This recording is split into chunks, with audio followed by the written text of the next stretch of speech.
In today's video, I'm going to teach you how to create a calendar reminder in Outlook 2025 step by step. We'll walk through the exact clicks you need so you never miss an appointment again. First, open Outlook on the web by going to outlook.com or head to office.com and choose Outlook. Once your mailbox loads, switch to the calendar by selecting the calendar icon. It's typically on the left side and looks like a small grid. If you're still seeing your inbox, you're in the mail view, so make sure to hop over to calendar before continuing. Now, create your event. Look toward the top left corner and click New Event.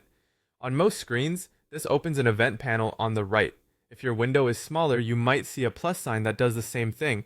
This panel is where you'll add all of your event details. Start by giving your event a clear title in the event name field, something you'll recognize at a glance. Next, set the date and time. You can adjust the start and end times or toggle all day if it's not tied to a specific hour. If you work across time zones or travel frequently, confirm your time zone is correct so the reminder fires at the right moment. You can also add a location or short description to capture any notes you want handy when the reminder pops up. If you plan to include other people, adding attendees here is optional, but it doesn't change the reminder process. With the basics in place, set your reminder.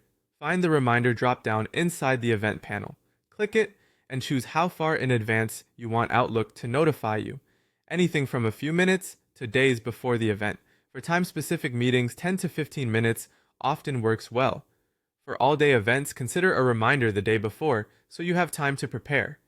Keep in mind that reminders on the web appear as notifications from your browser and Outlook. If you don't see them, check your browser's notification permissions and make sure Outlook is allowed to show alerts. When everything looks good, click Save.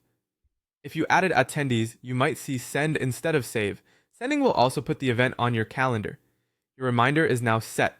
You can revisit the event anytime by clicking it in the calendar, adjusting the details or reminder, and saving again. That's it. You've created a calendar reminder in Outlook start to finish with the key settings that keep you on schedule.